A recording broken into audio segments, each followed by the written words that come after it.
Pronto. Iniciando, a gente vai falar da doença de Alzheimer. Então, a gente vai compreender um pouquinho a fisiopatologia da doença, como ela se manifesta, que sinais eu vou ter no meu paciente portador da doença de Alzheimer e como a fisioterapia pode estar atuando. Nosso foco da aula de hoje não é falar diretamente da fisioterapia. A gente vai precisar compreender a patologia, tá? Para que lá na nossa aula prática a gente fale um pouquinho como a fisioterapia pode estar atuando. Mas aqui não quer dizer que eu não vou falar, eu vou falar um pouquinho, mas mais profundo a gente fala na nossa aula prática. Então, historicamente, a doença surgiu, foi, na verdade, quem trouxe a questão da doença de Alzheimer foi o Dr. Alois Alzheimer, em 1907. Na verdade, em 1906 ele já tinha descoberto e em 1907 ele publicou um artigo falando da doença. O que dizia esse artigo? Falava de uma rara doença do córtex cerebral. Uma paciente que ele teve a oportunidade de acompanhar no hospital psiquiátrico, e essa paciente ela apresentava um quadro demencial, uma degeneração cerebral atípica dos outros pacientes. E aí, em 1901, ele começou a estudar essa paciente nesse asilo municipal em Frankfurt, tá? E em 1907, ele publicou um artigo falando sobre a doença. Então, ele foi por isso que a doença leva o nome dele. Mas então, o que é essa doença de Alzheimer? É uma doença que tem uma cronicidade. O que é isso? Ela tem um aspecto crônico, ela vai evoluindo lentamente, ela vai evoluindo cronicamente. Ela tem uma progressão e uma perda seletiva e simétrica de neurônios. Então, é uma doença que tem caráter crônico, ela evolui lentamente ao longo do tempo e ela também é progressiva. O que quer dizer isso? Que ela vai progredindo sempre de sintomas leves, sintomas moderados e sintomas graves. Ah, professora, então o paciente que tem Alzheimer, ele sempre vai evoluir do leve ao grave? Sempre, tá? Então sempre vai acontecer isso, porque ela não tem cura. Ela tem controle, mas não cura. A gente vai conversar um pouquinho mais lá na frente sobre isso, tá? Mas então ela sempre é crônica e progressiva. E ela pode afetar tanto o sistema nervoso motor, sensorial ou cognitivo. Tem uma delineação do padrão de perda celular e identificação de marcadores celulares da doença. Então, a gente vai ver, eu vou mostrar para vocês, que a característica da doença é a perda celular, é a perda de neurônio, a degeneração dos neurônios. E é uma doença que tem alguns marcadores celulares, a gente vai ver também, né? Algumas proteínas, algumas características celulares próprias dela, própria da doença, própria dela, tá? Mas ela também pode acontecer por necrose, um paciente que tem isquemia e trauma, tá? A gente já viu isso, essa questão da necrose, né? A gente pode dizer que é semelhante ao paciente que tem um AVE isquêmico, tá? A gente tem um bloqueio de uma artéria, seja por um trombo, uma placa de aterosclerose, e aí a gente vai ter falta de oxigênio em determinada região, ok? E a gente pode ter também por apoptose, que é a morte celular programada. Então, os meus neurônios, eles vão se degenerando, eles vão morrendo. E o que a gente observa muito na doença de Alzheimer? A gente vai ter uma redução do número de neurônios e de sinapses, devido à presença de placas senis. Lembra daqueles marcadores celulares? Então, a gente tem esses marcadores celulares, tá? A gente tem as placas senis, que são depósitos de beta-amiloide, E a gente tem os emaranhados neurofibrilares, tá? Perdão. Que são depósitos de proteína tal hiperfosforilada. A gente vai conversar um pouquinho melhor sobre esses marcadores celulares, mas eu quero que vocês entendam que no paciente que tem a doença de Alzheimer, a gente vai ter a beta-amiloide e a proteína tal hiperfosforilada. Essa proteína tal, ela já existe, é normal a presença dela no sistema nervoso. Só que ela se apresenta num aspecto fosforilado e não hiperfosforilado. Quando eu tenho proteína tal hiperfosforilada, eu tenho um paciente, relação com o paciente que tem uma portador da doença de Alzheimer. A área mais afetada, né? A área primeiramente mais afetada é a região do hipocampo, que é uma área do cérebro responsável pela formação de todos os tipos de memórias. Então, quando a gente pensa no paciente de Alzheimer, a primeira coisa que vem na cabeça é a perda de memória. Então, mas por que isso acontece? Porque é a área mais afetada, é a área que primeiramente é afetada. Ela está localizada nessa região que a gente chama de hipocampo, tá? Então, geralmente a gente tem degeneração inicialmente na doença, a gente tem uma predileção por degeneração neuronal nesta área aqui, que é a área que a gente chama de hipocampo. Por isso que o paciente começa a perder memória, esquecer as coisas, a gente vai ver tudo isso. Aqui, gente, a proteína tal é uma fosfoproteína encontrada no sistema nervoso central e periférico, que fosforilada permite a formação de novos neurônios durante o desenvolvimento. Então, ela é normal. Ah, professora, tem proteína tal, paciente é portador da doença de Alzheimer. Não, porque ela é normal. Ela é responsável pela formação de novos neurônios. Ela fosforila e ela permite a formação de novos neurônios, tá? Então, a gente pode ver aqui, ó, aqui seria a proteína tal normal, tá, gente? Apenas realizando a fosforilação, tá? E aqui dessa região avermelhada, a gente tem a proteína tal hiperfosforilada. Quando eu tenho a proteína tal hiperfosforilada, ela não permite que o meu neurônio realize a sinapse. E aí o meu neurônio ele vai se degenerando, ele vai morrendo. Essa proteína tal, em grande quantidade e na forma anormal, que é hiperfosforilada, produz emaranhados neurofibrilares, tá? Então, isso daqui de vermelhinho que vocês estão vendo são emaranhados. É como se ela se entrelaçasse todinha, tá? Então, quando a gente tem a presença dessa proteína tal hiperfosforilada, a gente tem um marcador para a doença de Alzheimer. Além disso, a gente tem a beta-amiloide, tá? A proteína tal, ela é dentro do neurônio. Então, esse padrão patológico acontece dentro do neurônio. A beta-amiloide é fora do neurônio, é extracelular. Então, vamos ver aqui. Esse daqui, na figura A, é um neurônio normal, tá? A gente vê aqui a presença dos dendritos, corpo celular do neurônio, axônio, essa região aqui que eu estou passando a setinha é a... Oh, meu Deus, esqueci o nome. É a bainha de mielina, tá? Então, axônio, bainha de mielina, e terminal axonal. Aqui nesse finalzinho a gente vai ter a sinapse, né? Com uma outra célula, com uma região dendrítica de outra célula neuronal, ok?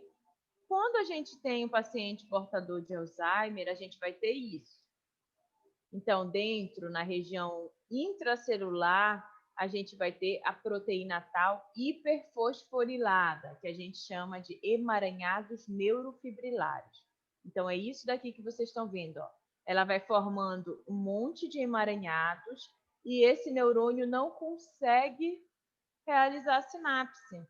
Eu não consigo ter liberação da acetilcolina. E na região externa, a gente vai ter a formação das placas amiloides ou placas beta-amiloides.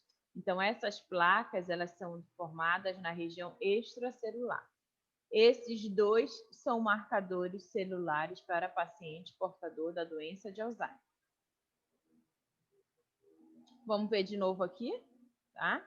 Esse daqui que vocês estão vendo é um cérebro saudável, uma figura demonstrando um cérebro saudável. O que que a gente tem aqui, ó? Região do hipocampo, né? A região que é primeiramente afetada pelo paciente portador da doença. Ah, professora, mas fica só restrito ao hipocampo? Não, não fica só restrito ao hipocampo. Ao longo do desenvolvimento da doença, essa degeneração ela vai se expandindo para outras regiões.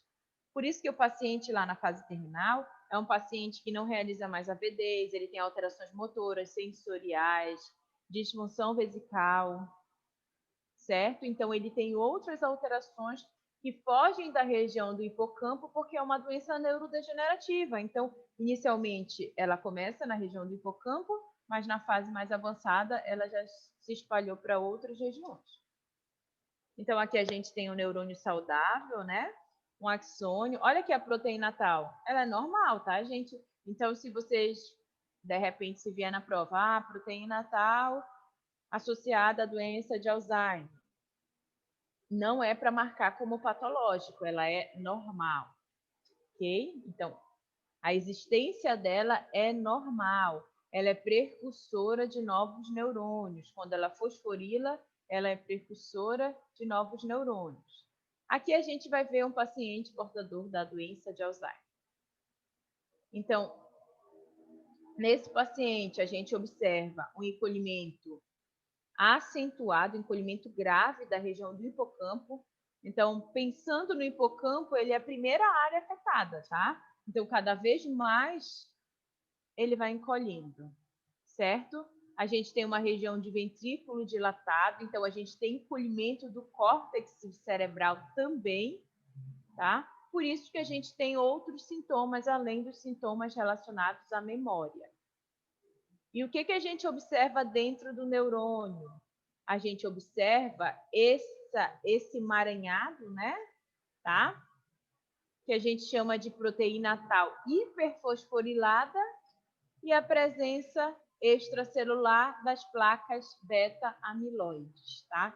Intracelular, a gente tem a proteína tal hiperfosforilada e extracelular, a gente tem a presença das placas amiloides. Olha aqui, ó, tá, gente? Então, ele não permite que o neurônio faça sinapse, esse neurônio vai se desintegrando, se degenerando.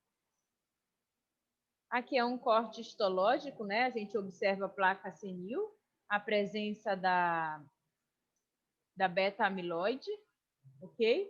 Aqui são alguns neurônios ainda saudáveis.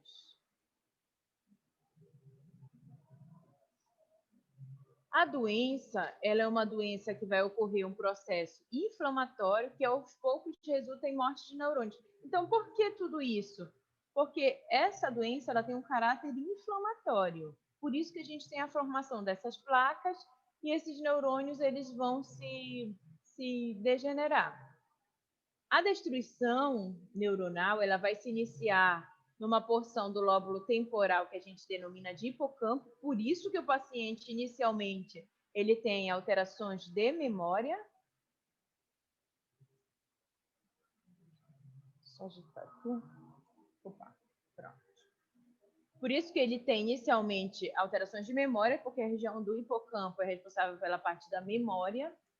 Com a progressão da doença, com a evolução da doença, a destruição vai atingir outras áreas do córtex cerebral e o portador começa a apresentar limitações cognitivas, sintomas psiquiátricos e distúrbios motores, sensitivos também, tá bom? Então, à medida que a doença vai evoluindo, ela vai se expandindo para outras áreas do córtex cerebral. Causas, não se sabe ao certo, né? Não existe uma causa única, existem algumas suposições de causas, tá? Sabe-se que pode ser por causas inflamatórias, causas ambientais, um vírus, traumatismo craniano, causas genéticas, tá? Então, ao certo não se sabe. Sabe-se que tem fatores genéticos e ambientais que vão influenciar muito na questão da patologia. Mas se eu tive um pai que teve a doença de Alzheimer, necessariamente eu vou ter? Não, não é assim que funciona. Eu tenho predisposição a vir a ter a doença, mas não necessariamente eu vou ter. Surge mais frequentemente em indivíduos acima dos 65 anos e é causada por fatores genéticos e ambientais. Então, foi o que eu falei, é uma doença demencial, né? Tem um quadro demencial. Toda demência é Alzheimer? Não, nem toda demência é Alzheimer. Mas o paciente também tem atrofia cerebral por conta da demência, por conta da idade, e não necessariamente é a patologia Alzheimer, doença de Alzheimer. Mas quando a gente pensa na doença de Alzheimer, a gente sabe que ela surge mais em pacientes idosos e é causada por fatores genéticos e ambientais, são influências genéticas e do meio ambiente. Com a atrofia do cérebro, o paciente terá enorme dificuldade na realização de suas atividades de vida diária. Então, o que vai ser mais afetado no nosso paciente portador da doença vai ser as atividades de vida diária, sejam as básicas ou instrumentais. Quando eu falo instrumentais, eu estou falando instrumentais de vida diária. Então, a gente tem como AVDs básicas, tomar banho, vestir-se, realizar a higiene pessoal, se locomover, se manter continente, é a questão da continência urinária, tá? E se alimentar. As instrumentais são as que exigem mais do cognitivo. Então, habilidades para usar telefone, utilizar os meios de transporte, fazer compras, manter a casa, realizar serviços de lavanderia, realizar viagens, ter responsabilidades com os medicamentos. Enfim, as que exigem mais do cognitivo do que as básicas. A gente tem as instrumentais de vida diária, ok? Então, aqui a gente tem exemplos, né? Fazer a cama, arrumar o quarto, tudo isso exige um pouco mais. Então, se classificariam como instrumentais de vida diária. Vestir-se, não, né? Já é uma atividade mais básica, tá? Dormir, cortar a unha, o próprio banho é mais básico. Brincar, enfim, são várias as atividades de vida diária. Quais são os sintomas do meu paciente? O meu paciente ele tem sintomas como esquecimento, né? É o primeiro sintoma geralmente que a gente observa, tá? É a questão do esquecimento. O portador da doença ele não consegue reter informações, então é aquela pessoa que você passa uma informação e a pessoa não consegue absorver, então ele tem muita alteração da questão cognitiva. Dificuldade progressiva em orientação temporal, então saber qual é o dia que ele está, qual é o dia da semana.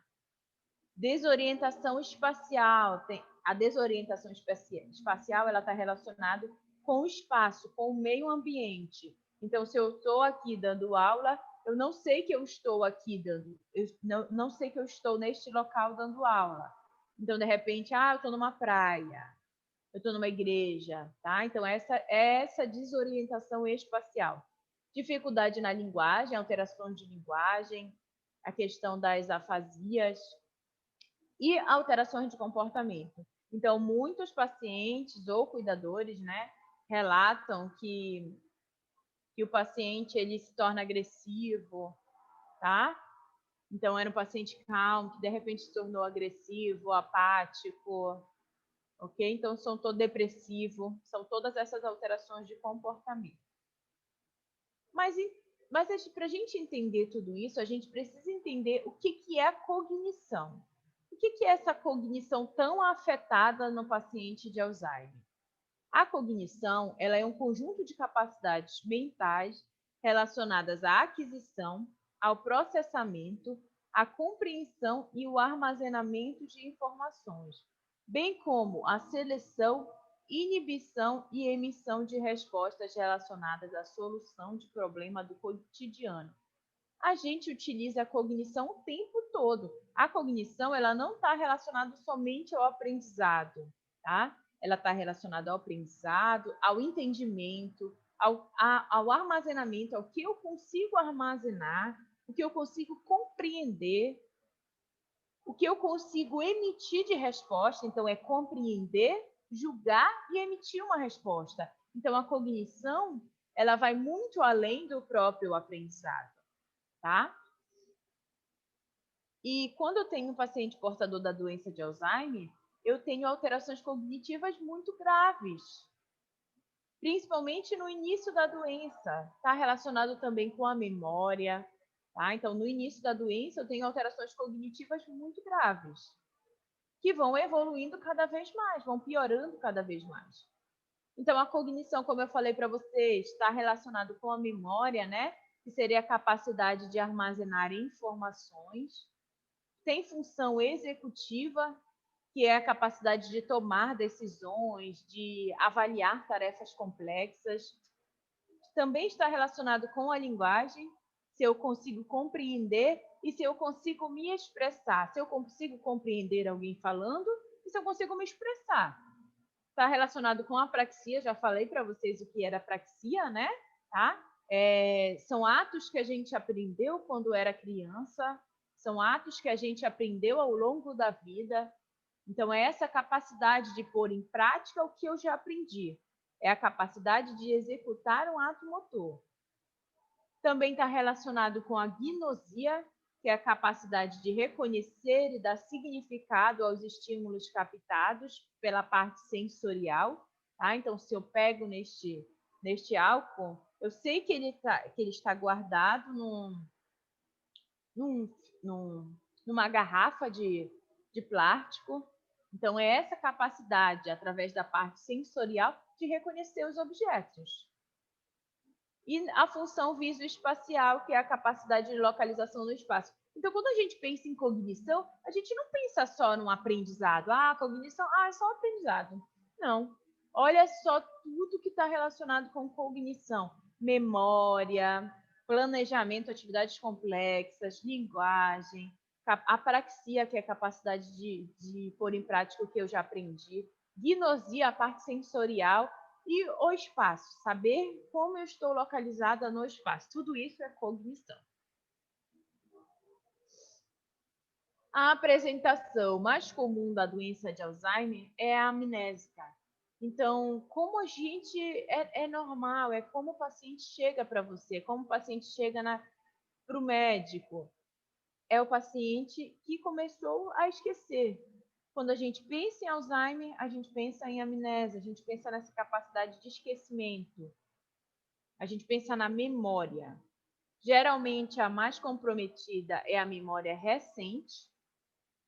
O paciente ele consegue manter uma memória melhor para o passado remoto que para o passado recente. Então, geralmente o paciente inicialmente, tá? A gente pensando numa fase mais inicial, ele consegue lembrar de coisas do passado, mas ele não consegue lembrar de coisas mais recentes. Ele tem uma característica muito comum também, a conversa repetitiva. Se vocês forem conversar com um paciente de Alzheimer, ele vai falar e depois do tempo ele vai perguntar de novo para vocês. Aí passa o tempo, ele vai perguntar de novo, tá? Então é muito comum essa conversa repetitiva. Perca de objetos.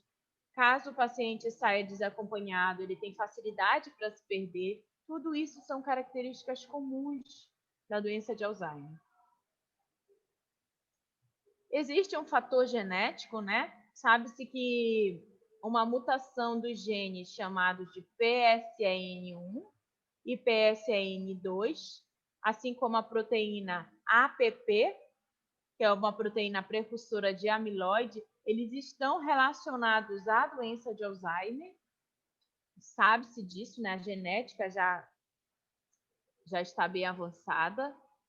E a gente sabe que a gente pode tentar retardar, o paciente pode tentar retardar a doença, mas não tem como evitar essa questão genética, a gente não tem como driblar a genética, né? A gente só sabe que se a gente pode tentar prevenir, evitar os fatores de risco para tentar prevenir, tá? Mas a gente não consegue evitar os fatores genéticos. Então, alguns dessas prevenções, né, são a adoção de hábitos saudáveis, que a gente pode ter como retardatário no surgimento da doença. A gente tem como hábitos de vida saudáveis exercício, não utilização de cigarro, álcool moderado, peso normal, tentar manter o peso normal, pressão arterial normal, colesterol normal, glicose normal, vida social e intelectual ativa, sem depressão, atividade laborativa, né? A gente pensa que o trabalho é tão ruim, trabalhar é tão ruim, tá? Mas o trabalho, você ter uma atividade laboral, você ter um trabalho, você está o tempo todo estimulando a sua parte cerebral, você tá impondo para o seu sistema nervoso atividade, tá? Atividades de lazer também. Manter o cérebro ativo é fundamental para retardar o surgimento da doença de Alzheimer. Então, sabe aqueles velhinhos que chegam lá na fase senil, né? Que são idosos, que têm uma memória relativamente boa para a sua idade, né? Geralmente, se a gente for fazer uma anamnese, né, bem detalhada da vida deles, a gente vai ver que eles mantiveram esse cérebro ativo. A questão daquelas palavras cruzadas, aqueles de números, eu esqueci o nome, mas tem um joguinho de número. Tudo que vai estimular essa parte do cérebro são fundamentais. Todas essas atividades são fundamentais para prevenir, para retardar, tá? Então, é importante quem for trabalhar. Ah, professora, mas a gente não trabalha com essa parte cognitiva. Não é nossa área. Nossa área é motor, é sensorial. Só que quem for trabalhar com geriatria, vocês precisam entender que a demência, do, ela faz parte do ser humano. À medida que a gente vai envelhecendo, a demência vem junto. A questão da atrofia cerebral vem junto. Então, a gente precisa orientar. Lembra que eu falei para vocês? Quem for trabalhar com geriatria, trabalha muito com paciente que ainda não tem uma patologia, né? Porque a gente sabe que a geriatria, quando ela já chega trazendo várias. É dor aqui, é uma artrose de joelho, dói a costa, tá? Então a gente sabe que já tem toda uma carga em cima. Mas quando a gente pensa assim numa patologia, então às vezes o paciente não tem o Alzheimer instalado, mas a gente precisa orientar para que esse paciente venha a se prevenir, tá? Então a gente tem que pensar no cérebro igual o nosso corpo. Se a gente malhar, eu vou para academia, eu malho todo dia o meu bíceps. Ele vai ou não vai ficar sarado? Ter um trofismo bom, né? Vai ficar forte. A mesma coisa é o meu cérebro. Então eu preciso estimular, eu preciso ter uma vida social, eu preciso ler um livro de vez em quando, eu preciso manter o meu hábito de vida, né? Manter o meu hábito de vida saudável. Eu preciso ter um trabalho, uma ocupação, alguma coisa que eu vá ocupar a minha mente, tá? Então isso é muito importante. Como é feito o diagnóstico? Então a maioria dos diagnósticos eles são feitos de forma clínica. Também pode ser pedido alguns exames de imagem, mas o diagnóstico principal ele é feito de forma clínica. Então, o paciente ele vai ter a perda da memória ou uma ou mais habilidades cognitivas. A gente já viu que cognitivo não está relacionado somente à questão da memória. Tá? Ele vai ter alteração substancial na função ocupacional ou social, tudo que está relacionado às AVDs, às AVIs. E esse déficit não pode ocorrer exclusivamente em quadro de delírio. Então, descarta o quadro de delírio e aí o paciente é avaliado para uma possível doença de Alzheimer. Aqui é uma forma de estar avaliando cognitivamente também o paciente, né, muito utilizada, que é o mini exame do estado mental. Então, o paciente ele vai pontuar, ela chega no máximo a 30 pontos, tá? E ele vai avaliar o paciente quanto à orientação, memória imediata, atenção e cálculo, evocação e a linguagem, tudo relacionado à parte da cognição. Tá? É um questionário usado para rastrear perdas cognitivas, a severidade da perda cognitiva, documentar a resposta do indivíduo ao tratamento. Então, é uma forma de estar se avaliando, né? Como está evoluindo essa questão da perda cognitiva do meu paciente, tá? Avalia funções incluindo aritmética, memória e orientação. Qualquer pontuação igual ou superior a 27 é efetivamente normal, não necessariamente o paciente precisa ter 30 pontos. Abaixo disso, a pontuação pode indicar perda cognitiva grave, que é menor que 9 pontos, menor ou igual, moderada, de 10 a 20, ou leve, de 21 a 24. Tem um outro teste que também é muito utilizado, lembrando que o paciente precisa reconhecer, ele precisa saber verificar as horas, saber como funciona o relógio. Num paciente que analfabeto, que nunca utilizou um relógio, não sabe como utilizar, esse teste não é válido, tá, gente? E algumas coisas nessa avaliação também não, tá bom? Então, a gente precisa saber realmente como avaliar o nosso paciente, tá? Mas vamos pensar que o nosso paciente sabe, como fazer um relógio. Ah, então, esse daqui é o teste do relógio. Eu peço para ele desenhar um relógio e dou uma hora para ele, tá? Então, esse daqui foram alguns casos de testes realizados, né? Tá? E aí eu tenho 0 pontos para inabilidade absoluta para representar o relógio. Não é nenhum desses, tá? Porque esse daqui eles tentaram representar o relógio. O 0, ele não consegue representar o relógio, não consegue fazer a figura do relógio. 1 ponto, o desenho tem algo a ver com o relógio, mas com desorganização visoespacial grave. Então, eu poderia, de repente, classificar esse como 1 ponto, tá? 2 pontos, desorganização visoespacial moderada, que leva a uma marcação de hora incorreta, perseveração, confusão esquerda-direita, números faltando, pontos repetidos, sem ponteiros, com ponteiros em excesso, tá? Então, de repente, eu poderia classificar esses daqui como 2, esses dois, tá? 3 pontos, distribuição visoespacial correta com marcação errada de hora. Vamos ver se esse daqui se enquadra no 3. Tá, ó, 6, 7, 8, 9, 10. Ele fez o relógiozinho correto, tá? Só a hora que ele marcou errado, tá bom? Então, ele botou os dois ponteiros do mesmo tamanho. De repente, eu pedi 9 horas e ele botou aqui 10 no 2, tá bom? Então, esse seria o 3.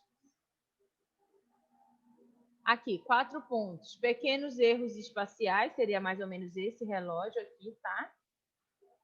Com dígitos e horas corretas. Então, de repente, ele fez esse relógio e botou o dígito e a hora corretinho. Então, seria 4 pontos. E 5 pontos é o relógio perfeito, com a marcação perfeita de hora.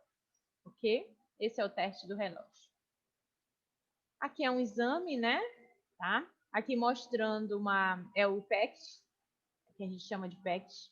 Aqui mostrando uma imagem normal, de um cérebro normal.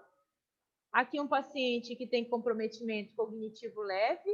A gente já pode observar, essa área vermelha são áreas de intensa atividade, tá? Então, essa área vermelha são áreas que me mostram atividade sinapse, está ocorrendo o tempo todo. Aqui no comprometimento cognitivo leve, a gente já tem menos atividade, tá? A gente já observa áreas menos vermelhas que me indicam menos atividade cerebral. E aqui na doença de Alzheimer, a gente tem um comprometimento bem maior, dilatação de ventrículos, tá? Encolhimento da região do córtex, então a gente já tem um comprometimento cognitivo bem grave. De novo aqui para a gente ver, né? Um cérebro normal e aqui um cérebro do portador de doença de Alzheimer, da demência de Alzheimer. Olha aqui, tá? É como se o cérebro ele fosse atrofiando, é como se ele fosse encolhendo. E a gente vai falar das fases da doença. A gente tem a fase inicial, o leve, a fase intermediária ou moderada e a fase grave.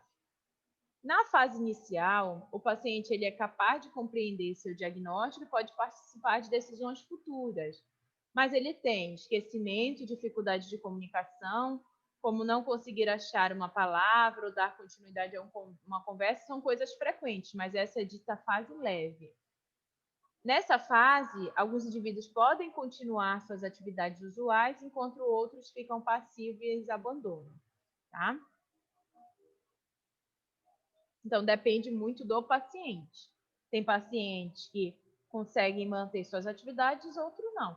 As características mais comuns nessa fase, na fase inicial ou leve, são esquecimento, dificuldade em aprender coisas novas, às vezes ele não consegue dar seguimento a uma conversa, tem dificuldade em concentração e atenção reduzida, alterações na noção do espaço, né? Pode ter depressão, mudanças de humor, abandona algumas atividades habituais, de repente era um paciente que costumava fazer dança e aí já não se interessa mais. E pode ter alterações na coordenação motora. Professora, a fisioterapia, ela atua nessa fase inicial? Nem tanto, tá? A gente atua mais na fase moderada a grave. Mas se for um paciente que já tiver alterações de coordenação motora, a gente também pode estar entrando nessa fase inicial. Então, depende muito do paciente.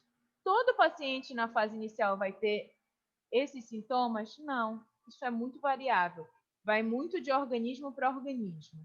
A mesma coisa na evolução da doença.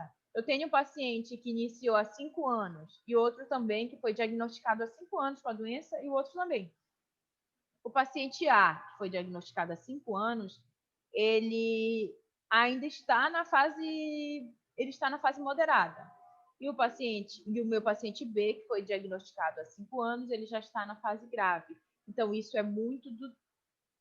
depende muito do teu organismo, mas também depende muito dos cuidadores, dos familiares, das medicações para tentar retardar, do acompanhamento multiprofissional. Então, esse paciente ele tem acompanhamento com a físio, com a fono, com a terapia ocupacional, com a nutrição. Ele tem esse acompanhamento. Tudo isso é muito importante.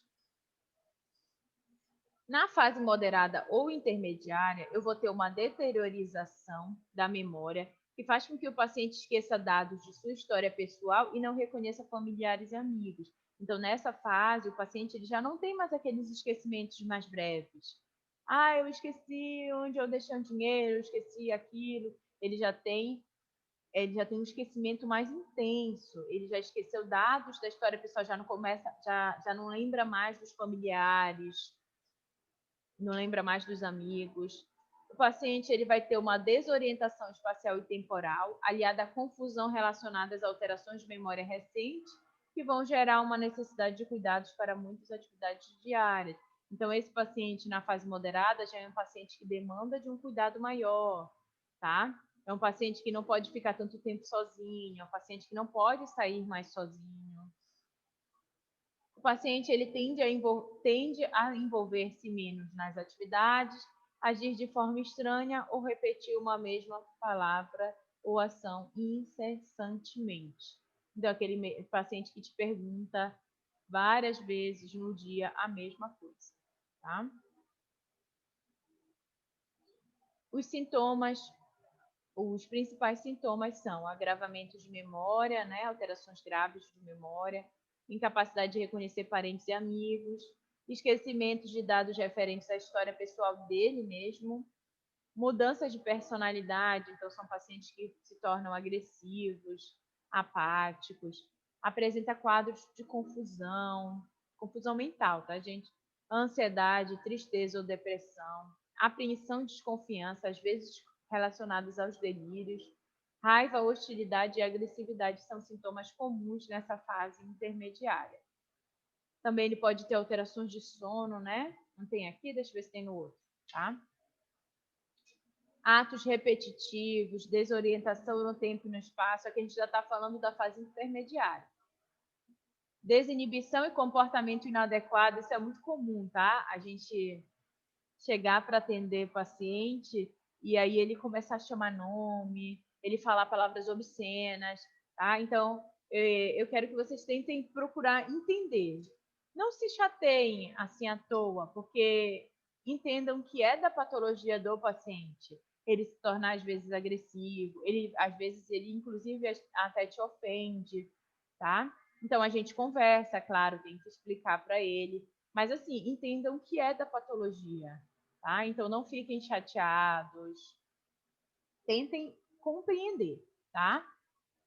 Ele tem muita necessidade de assistência para realizar as atividades de vida diária, então banho, usar o vaso sanitário, alimentar-se, até mesmo se locomover. Pode ter, que eu falei para vocês, né, quadro de sono ou insônia, tá? Geralmente o paciente ele se agita muito no final da tarde e início da noite, com pânico, desorientação e explosões verbais, então às vezes eles passam a noite gritando. Eles têm alteração de apetite, de fala e de visão. Professora, na fase intermediária ele vai ter tudo isso? Não, gente, é o que eu expliquei para vocês. Depende, né? Depende do meu paciente, depende da evolução da doença, ok? E depende da parte fisiológica do meu paciente.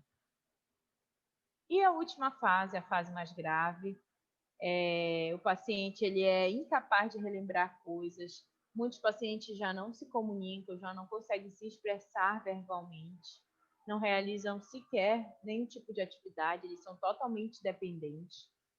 Necessitam de cuidado 24 horas por dia. O paciente, muitas das vezes, ele está limitado ao leito, não consegue se alimentar, nem ingerir líquidos e pode perder totalmente o controle urinário e intestinal. Nessa fase, são comuns as complicações secundárias da doença, principalmente infecção urinária, infecção pulmonar. Então, nessa fase, geralmente são aqueles pacientes que a gente atende em regime domiciliar, tá? São pacientes que realmente precisam da fisioterapia, às vezes precisam ser da fisioterapia respiratória, precisam ser aspirados, são pacientes que já nem consegue manter assim a questão da secreção, não consegue mais expelir secreção, muitos pacientes são traqueostomizados. Então, nessa fase mais grave, a fisioterapia, às vezes, a gente atende o paciente, inclusive, todo dia, tá? Fono, toda uma equipe para dar esse suporte. E os sintomas, os principais sintomas são memórias gravemente alterada, não conseguem se comunicar, não conseguem processar informações, então eles muitas das vezes não te entendem mais. Dificuldades na fala, não conseguem se comunicar verbalmente, apenas com choros e grunhidos, tem apatia e isolamento. Sonos mais profundos por períodos maiores, tá? Então o paciente ele passa a maior parte do tempo dormindo. Tem imobilidade progressiva. Olha a nossa atuação aqui, diretamente nessa questão da imobilidade. Não tem capacidade de falar, não consegue controlar a urina e o intestino, são pacientes que usam fralda, tem dificuldade em ingerir alimentos sólidos e líquidos, e muitas das vezes eles fazem uso de GTT, né? Tá? Que é aquela. A gente faz a alimentação interal, né? A gente não, tá, gente? Ele faz a alimentação interal. Tem capacidade de tomar banho, vestir-se, e eles perdem muita massa muscular e tem uma característica grande de emagrecimento.